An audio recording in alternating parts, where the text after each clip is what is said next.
He's Tony. I'm Mike. We're here to watch people burn with love.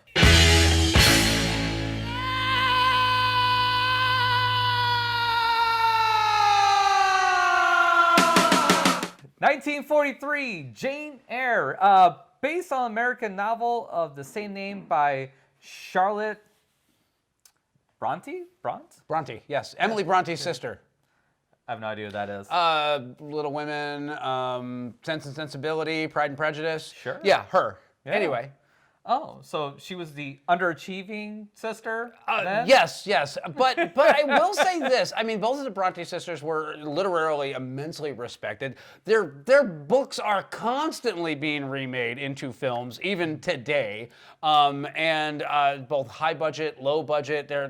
It's very much, it's Shakespearean in how often this stuff is recycled. And every woman wants to play a Bronte sister character at some point in their career. So it's also falls in that same, Tennessee Williams. There's like some writers that are just so good and their characters are so rich that you want to play them at some point in your career. So. Gotcha. All right.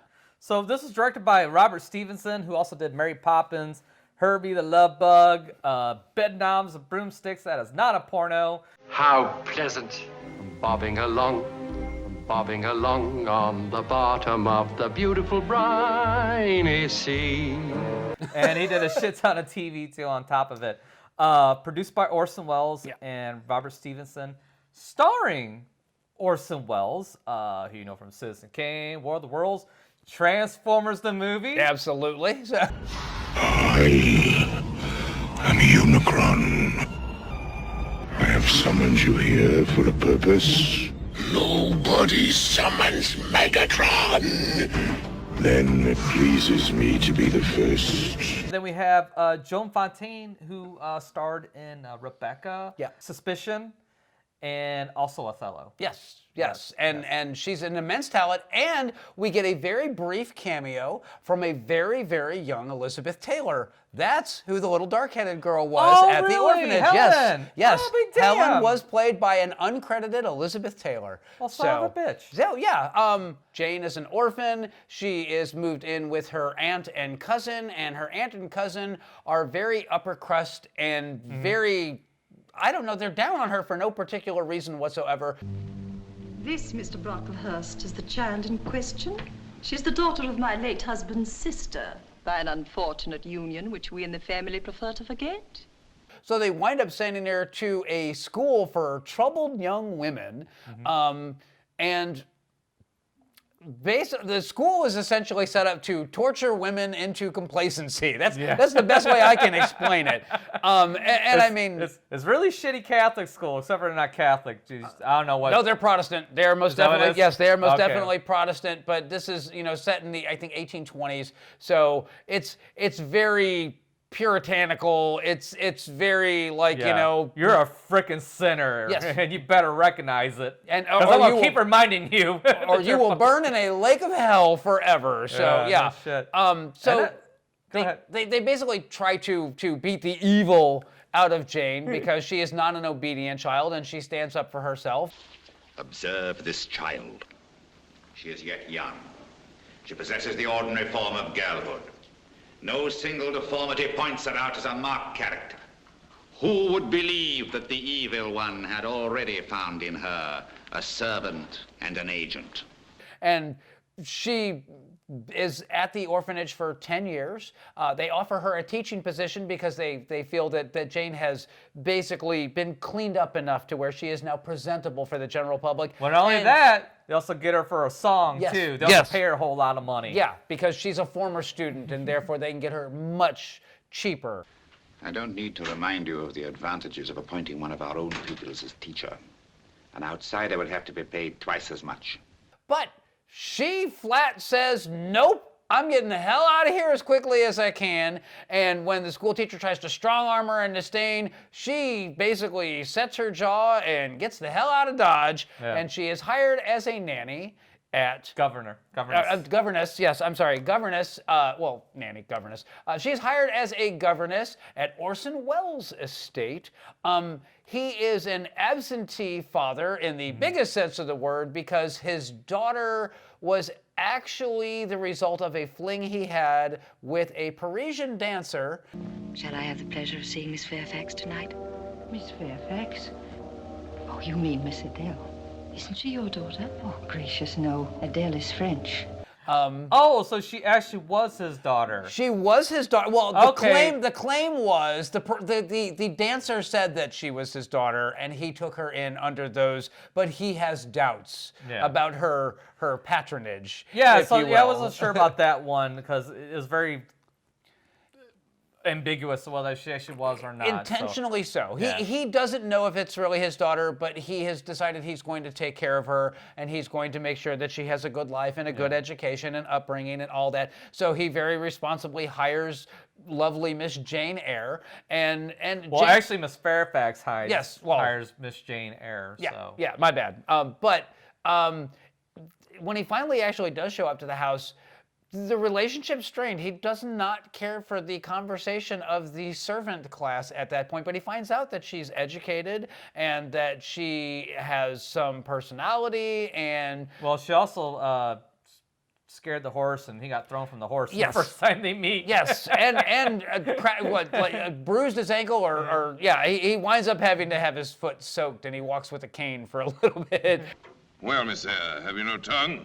I was waiting, sir, until I was spoken. Very proper. Next time you see a man on a horse, don't run out in the middle of the road till he's passed. I assure you, sir, it was not deliberate. It may not have been deliberate. It's nonetheless painful. Eventually, they do fall for each other over a period of time. They develop a bond. Miss Eyre, hope you'll be happy at Thornfield. I hope so, sir. I think so. I'm glad. And through the course of that, there's some mysterious happenings that go on. Yes. Jane wakes up in the middle of the night to hear this witch's cackle. Yes. And goes to investigate, and Mr. Rochester's bedroom is burning.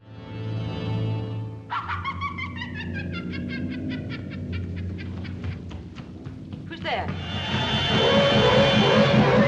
Mr. Rochester! Yes. And she saves Orson Welles. And then a lot is revealed later on, but there's also a man that is attacked and he is bitten.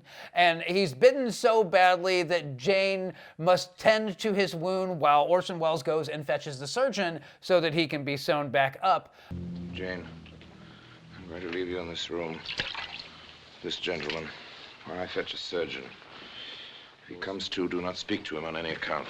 Do you understand me? Whatever happens, do not move from here. Whatever happens, do not open a door. There's a little bit of details that are revealed along the way. Turns out that Orson Welles married. His wife had syphilis and has basically gone insane and has been hidden away inside of the manor. And she is kept from public viewing. And Orson Welles has been pursuing love interests outside of that because he doesn't see himself as married any longer. But when he actually asks Jane Eyre to marry him and they go to the chapel to get married, his wife's brother shows up and basically says, if anyone here should object to why these two can't be married, he stands up and says, because he's already married to my sister. One moment, please. Proceed with the ceremony. You cannot proceed. Mr. Rochester has a wife now living. Who are you? So Orson Welles takes his bride-to-be, the priest, and the brother, and takes them to the manor and reveals what has become of his wife and how she has basically completely lost his mind and has attempted to murder him, or lost her mind, and has attempted to murder him on several occasions, one of the times being when the bed was in flames and Jane saved him. That gentleman is my wife. Mad and the offspring of a mad family. To whom the church and law bind me forever without hope of divorce. It's very, they rush the ending of the did, film quite a unfortunately. bit, and I wish that they hadn't on this one. Yeah. But Jane leaves. She's going to go and try and find work somewhere else. She's been shamed. She feels like she's been a little humiliated. She also feels that Orson Welles' character has not been honest with her and hid the fact that he had been married before. But as fate would have it, the wife does succeed in actually attempting to burn down the manor, and Orson Welles' character loses his sight for a bit. It was she who did it, Miss Eyre. She struck down Grace Poole as she slept. And then she set fire to Thornfield. And Jane gets this feeling that she should return home. She thinks she hears his voice, his cry of pain, her name on the wind. So she returns back to the manor, and when they see each other and find out that the missus is dead and he's now a widower, they can actually marry. And Orson Welles' character does get his sight back over time. As the months went past, he came to see the light once more, as well as to feel its warmth. To see first the glory of the sun, and then the mild splendor of the moon, and at last the evening star. And then one day, when our firstborn was put into his arms, he could see that the boy had inherited his own eyes as they once were. And that's the end. I like the part, though, where, because Orson Welles is a rich, well-to-do guy. He doesn't buy into the rich, well-to-do bullshit. No, not at all. Not at all. And it's like, it's kind of like a burden for him. And I love the part where the one blonde is like trying to snare him, and he like just flat out like just shuts that shit down. Yes. That is if he has a heart. And sometimes I wonder, Edward, if you really do have one. Have I ever done or said anything to make you believe that I have? If so, I assure you it was quite unintentional.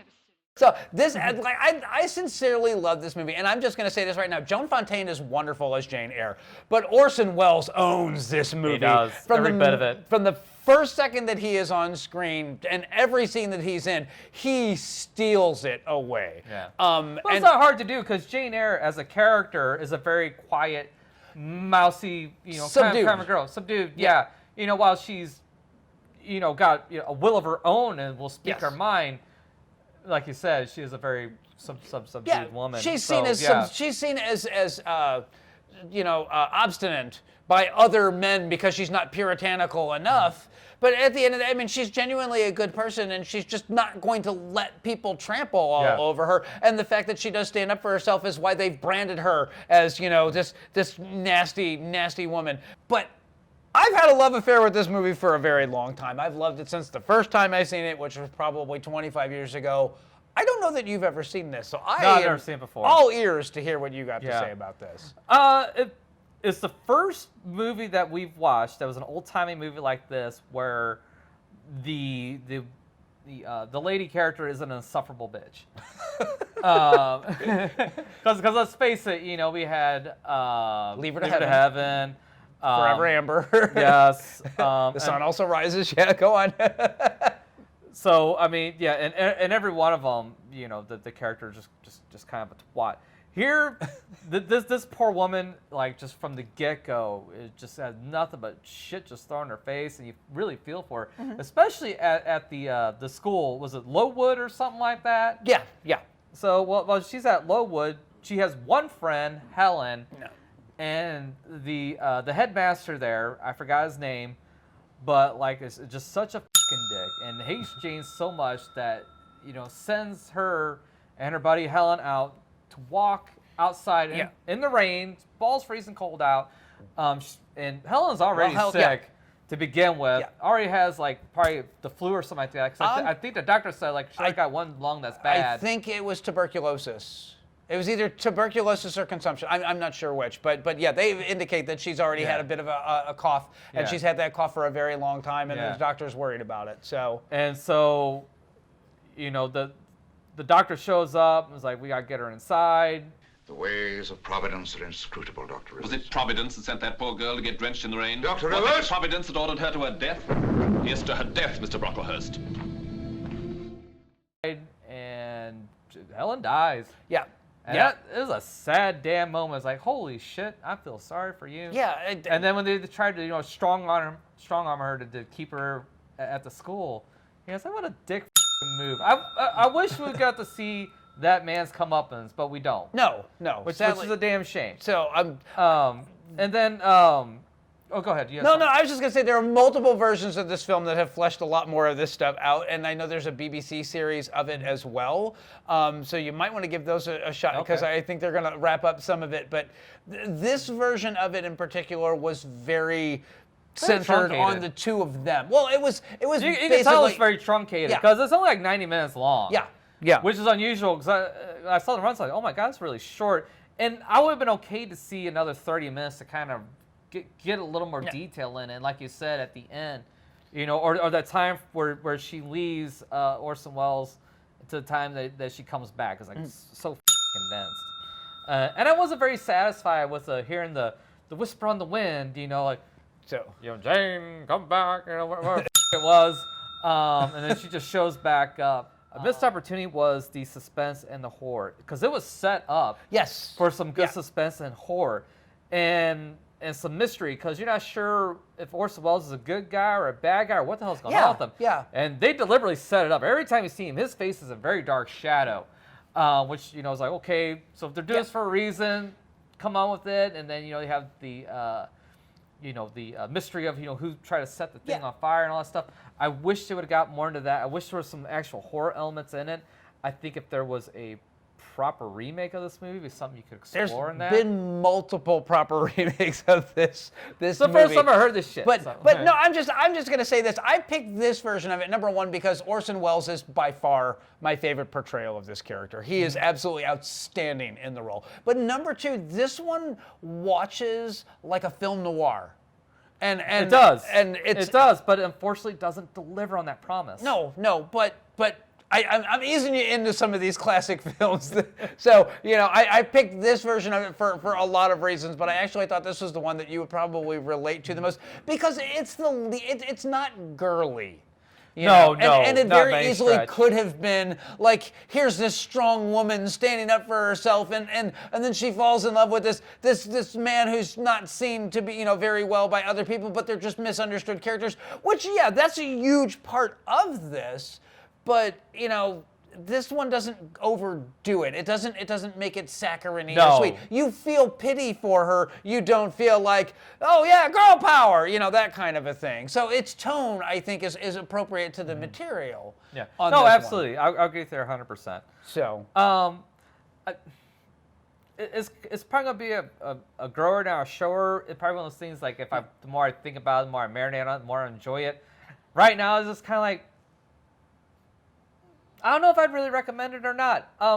There's an audience for this film for sure. Oh yeah. And I'm not hating on it. It's a fine movie. It's just. Yeah, I get this. No. I have the exact same feeling that you do about this, in that I love it. I want more from it, and that is the takeaway that I have on this one. So it's a flawed film, by no way to miss that.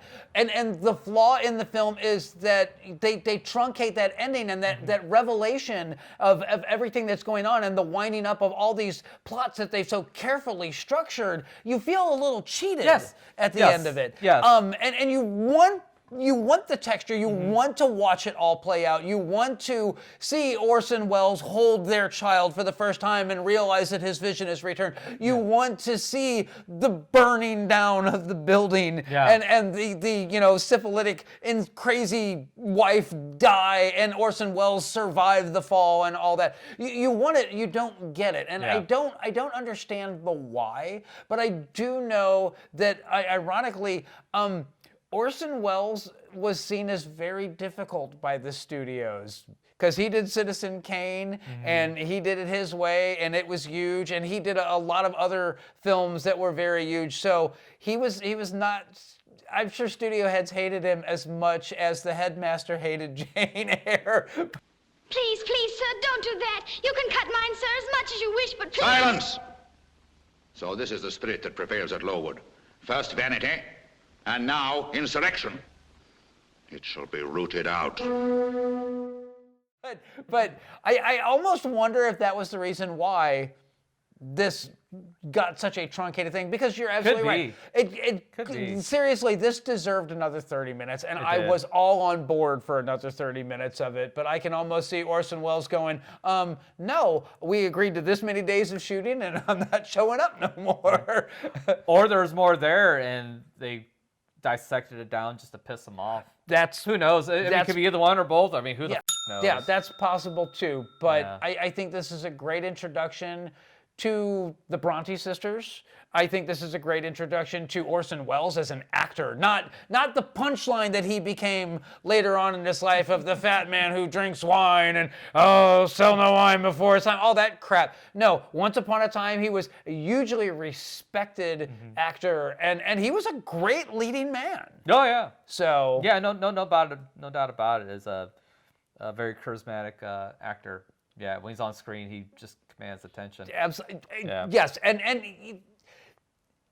he chews scenery like no one I've ever seen, and at no point does it feel hammy. Yeah. It's weird because, he does these like big orations, these big speeches, and he's throwing out $15 words the whole time, and you're going, that's exactly how I want Orson Welles to sound, by damn. That is exactly who I want that character to be, and that is exactly the kind of dialogue that I want coming out of his mouth. And I'm okay with that. Yeah. And he's one of the rare actors that can do that. Yeah. Yeah, because he's quite a bit different from Tyrone Power. Yeah. And quite a bit different from Cornell Wilde. Yeah. He's definitely probably my favorite of the three. Yeah. Although I think so far I like Cornell Wilde's movies better. Don't get me wrong. Citizen Kane is a masterpiece, but for an everyday movie like Cornell Wilde did. I mean, he gets my money all day long. Yeah, I'm a Cornell Wilde fan. Well, I think next we're gonna need to introduce you to some old school Errol Flynn, not when he's playing the drunk guy that's getting cheated on. So he is another guy too. It would have been interesting to see those two on screen together, Errol Flynn and Orson Welles. Watch those two chew it up together. I'm gonna go through the catalog. I'm gonna see what I can find. I hope there's something in there somewhere deep. So not it's a cautious recommend from you, or. It's not a recommend, but it's not an avoid. I don't know on this one. It's just like you said. It left me wanting, but not in a good way. Yeah. So watch this version of it, and then watch the BBC version of it that is like the full adaptation of the whole book. So that's what I got for you on this one. This one is, for me, this is all about a great pair of performances. The movie itself could be better, but the performances in this are outstanding, and that's why I love this version of Jane Eyre. Like I said, there's a million versions of this film. I want to say there was a big studio one in just 2021. There was a BBC one in 2019. Well, what's your recommendation then for if you want the full experience as intended by the book? I think there's a Timothy Dalton version of this with Timothy. Yes, where Timothy Dalton plays the lead. Okay. I always say give that one a shot because it's back when Timothy Dalton was right late James Bond or post James Bond. Okay. He only did 2 James Bond films, but it was right after that, and he was basically trying to prove his acting chops. But I mean, even when you go back and you watch Timothy Dalton in Flash Gordon, you can see he's a trained Shakespearean actor, so he knows how to deliver this kind of shit. Even in the Lion in Winter. Yeah. The man can fucking act. Yeah, absolutely. But that means there's only one question that's left to ask. What are we watching next? That is the question to ask. Mike, what are we watching next? I got a twofer, so... Well, actually, this was announced on our previous Watch the World Burn. It's the Blues Brothers. Oh. It's 106 miles to Chicago. We got a full tank of gas, half a pack of cigarettes. It's dark, and we're wearing sunglasses. Hit it. Well, yeah, but since this is the month of love... we already had this picked out, so here we are. I hope you enjoyed our month of love. Leave comments down below if there's movies about love, whether traditional or non-traditional. throw them down there. Give us a shout out and hit that subscribe button. Yeah. And, a like every now and then wouldn't kill you. Show us some love. Yeah, exactly. Yeah. Thank you. So we'll see you guys the next time.